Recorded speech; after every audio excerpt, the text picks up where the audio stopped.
চলো রমা কাকিমাদের বাড়িতে গিয়ে আমরা টিভি দেখবো। হ্যাঁ রমার মা, ও রমার মা।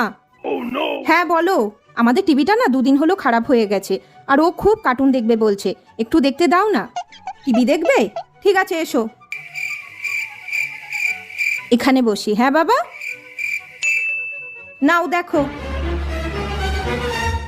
দেখো এই সুন্দর কার্টুনটা হচ্ছে। মা বেটা টিভি দেখতে এসেছে, সব সময় এখানে চলে আসা। দাঁড়াও দেখাচ্ছি মজা। লাইনটাই অফ করে দিই, তাহলে মা বেটা আর টিভি দেখতে পারবে না। দেখো এবার কত কার্টুন দেখবে। কারেন্ট চলে গেল তো, তোমরা আর কি করে টিভি দেখবে? এ বাবা, কারেন্টটা চলে গেল। যাও তাহলে বাড়ি চলে যাও। কারেন্ট তো চলেই গেল, আর কি করে টিভি দেখবো আমরা? চলো আমরা বাড়ি চলে যাই এবার। মিক্সিটা চলছে, তার মানে কারেন্টটা ছিল, ইচ্ছা করে বন্ধ করে দিল, বুঝলি তো বাবান। চলো আমাদের যখন টিভি ঠিক হবে আমরা তখন দেখবো। হ্যাঁ।